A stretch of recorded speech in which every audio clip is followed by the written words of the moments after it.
Cette année encore, Netflix est à l'honneur dans ce flop de fin d'année. Bonjour à tous, j'espère que vous allez bien. Oui, c'est bon, on se retrouve en ce début de week-end pour parler des tops et des flops série de 2021. On a déjà fait les tops et les flops des films, aussi la vidéo des attentes des films, séries et jeux vidéo de l'année 2022. Et comme je le laissais un petit peu entendre, il y aura peut-être deux particularités dans cette vidéo. La première, c'est que ça sera déjà pas un flop 10 cette année, mais un flop 5. Alors, j'ai pas forcément poser mes yeux sur des séries qui étaient très mauvaises, ou du moins qui avaient déjà quelques retours critiques assez désastreux. Peut-être aussi le climat anxiogène par rapport au Covid. On pouvait aussi retourner au cinéma, donc c'est vrai que j'ai préféré passer du temps au cinéma que chez moi devant ma télé. Donc oui, on va plutôt partir sur un flop 5, et la deuxième particularité, ce sera qu'il n'y a que des séries Netflix. Je crois que c'était déjà quasiment le cas l'an passé. C'est un petit peu normal aussi, vu tout ce qui est proposé par la plateforme à la volée, donc forcément, il y a du grabuge.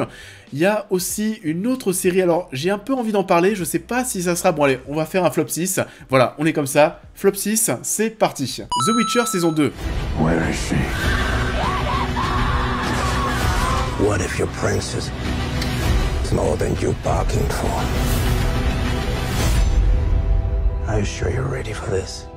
Alors oui, du coup, The Witcher, c'est l'autre saison, l'autre série dont j'avais envie de parler parce que, encore une fois, tout comme la saison 1, j'ai du mal. J'avais pas forcément été très fan de la saison 1 à cause des temporalités. J'avais vraiment l'impression d'avoir été pris pour un con parce que, oui, tu découvrais vraiment, tu comprenais vraiment qu'il y avait différentes temporalités au bout de quelques épisodes.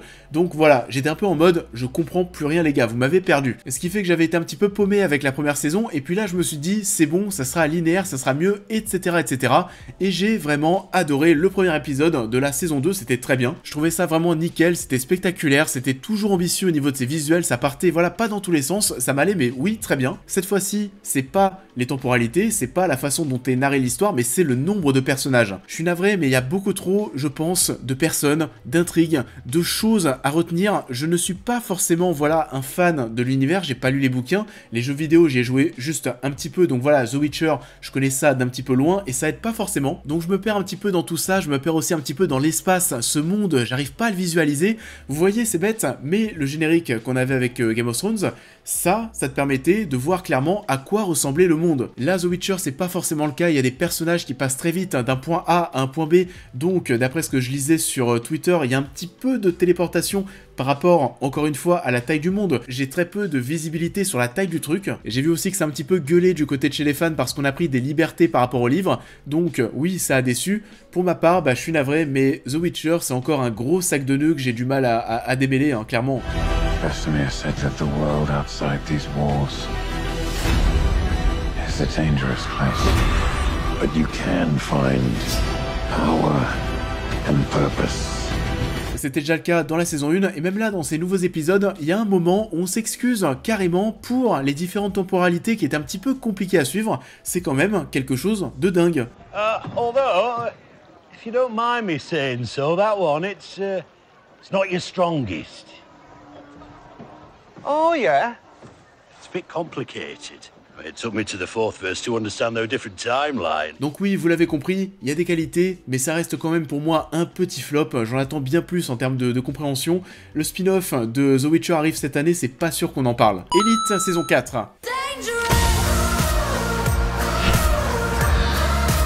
Alors cette nouvelle saison d'Elite, on se posait pas mal de questions parce que l'un des gros changements qui allait avoir lieu, ça allait être surtout le casting. On a pas mal d'acteurs et de personnages phares qui ont quitté le show à la fin de la saison précédente, et pourtant ça va se répéter, c'est souvent la même chose.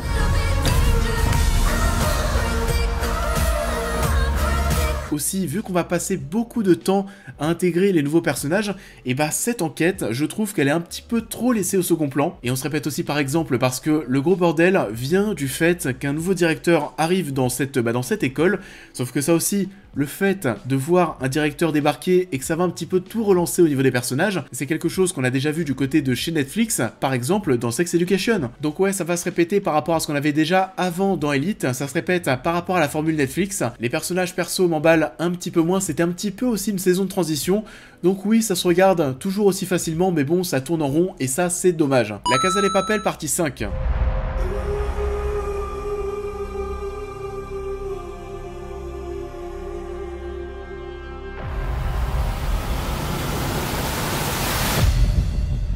l'emballement était quand même beaucoup moins présent. Alors ouais, La Casa de Papel, c'était bien pour moi jusqu'à la troisième partie qui était cool, en tout cas moi j'avais bien aimé la troisième partie, puis ensuite, c'est vrai que ça a été grosse déception sur grosse déception, et ça ne s'est pas arrêté avec cette partie 5, avec ce final, c'est blindé de facilité scénaristique, de choses invraisemblables, ça devient presque clownesque.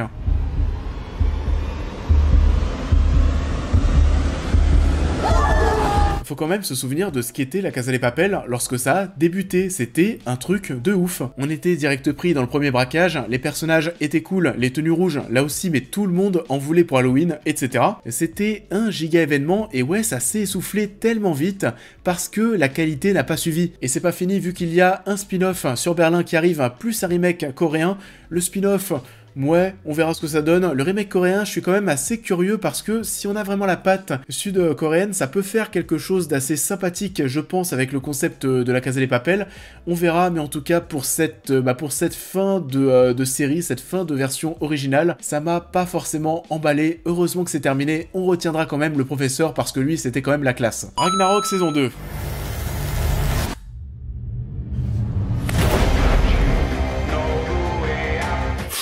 Bon, allez, c'était peut-être, un poil meilleur que la saison 1, mais bon, c'est toujours pas ça. Ça va pas rester en mémoire, j'ai déjà quasiment totalement oublié le show. Je me souviens avoir été très déçu par la saison 1 à cause du côté très teenager, du côté très Netflix. On s'attendait à Ragnarok, quelque chose de plus mythologique, de plus spectaculaire, quelque chose de plus épique, de plus fantastique, et ça sera toujours pas le cas dans cette saison 2.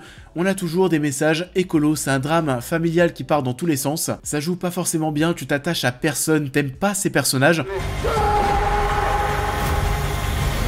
Vraiment, on ne prend, en tout cas c'est mon cas, je ne prends pas forcément de plaisir à suivre ces gens, ils sont insupportables. Et c'est pas dingue aussi d'un point de vue visuel, alors oui parfois t'as des beaux plans parce que t'es en Norvège, donc quand tu filmes les paysages, et bah forcément t'as des belles choses, mais du coup il n'y a pas non plus de quoi se régaler, le côté dieu contre géant se fait pas forcément ressentir, ça tourne pas mal en rond pour pas grand chose, on s'ennuie un petit peu, j'ai lâché, et ça m'étonnerait qu'on en reparle sur la chaîne. Lupin partie 2. Ça va trop loin cette histoire. Pellegrini a kidnappé mon fils. Il va payer pour ça. Alors oui, dans ce flop, on va se focaliser sur la partie 2 qui est arrivée un petit peu plus tard au cours de l'année parce que la partie 1 était ma foi plutôt bonne. C'était trop au niveau des facilités scénaristiques, au niveau des raccourcis, tu ne crois en rien, tout le monde semble absolument bête. Omar Sy qui arrive toujours à s'évader avec tellement de facilité, ça paraît incohérent. Malheureusement, je me souviens, on avait tout un premier épisode qui était absolument génial, qui était au Louvre. Et ça avait de la gueule, tu sentais le budget du show et puis c'est vite retombé à plat pour avoir quelque chose qui avait plus la tête d'une série française, on va pas se mentir. Les policiers aussi sont pas fut-fut, le personnage, le flic qui devient son pote parce qu'il est en admiration sur le personnage de Lupin, tu te demandes pourquoi et ce pourquoi tu te le poses pour beaucoup de choses, enfin bon oui, la partie 2 c'était quand même une grosse déception. Qu'est-ce que t'as, Lumière? Ganimard, écoute-moi bien, c'est compris? Ok, c'est compris. C'est l'eau froide. La tache de café sur ton t-shirt, ça part à l'eau froide. La partie 1, je le répète, c'était quand même vraiment pas mal et ça avait vraiment créé l'événement à l'international. Et en première position, Jupiter's Legacy.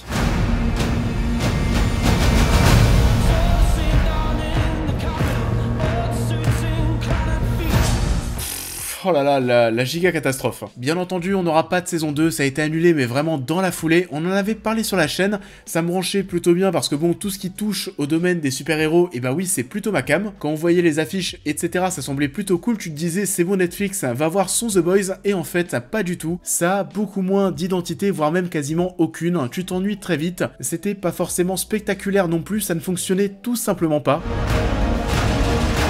C'était plus en fait un drame familial, sauf que bon, c'était pas forcément très intéressant. On retrouvait des thématiques qu'on avait déjà vues pas mal de fois, comme le fait, par exemple, d'accepter ou non les super-héros dans notre monde. Ça mettait beaucoup de temps à se lancer, t'avais vraiment l'impression, avec cette saison 1, d'assister à une origin story qui ne s'arrêtait mais vraiment jamais. Le montage des scènes d'action était pas ouf, niveau mise en scène, il y avait des choses absolument ridicules.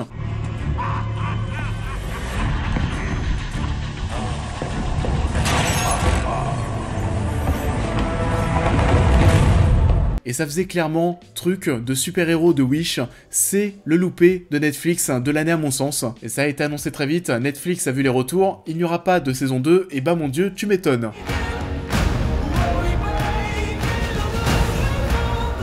Et ça en est tout pour ce petit flop des séries de 2021. Comme d'habitude, je vous invite à liker et à partager la vidéo, à me dire en commentaire quel est votre flop des séries de l'année. N'oubliez pas de vous abonner, de me suivre sur tous les réseaux, de devenir membre soutien si vous souhaitez aider la chaîne. Et du coup, vous le savez, on va se retrouver très prochainement sur la chaîne pour cette fois-ci passer au top des séries de l'année. Donc, je vous souhaite à tous un très bon week-end et je vous dis à très vite.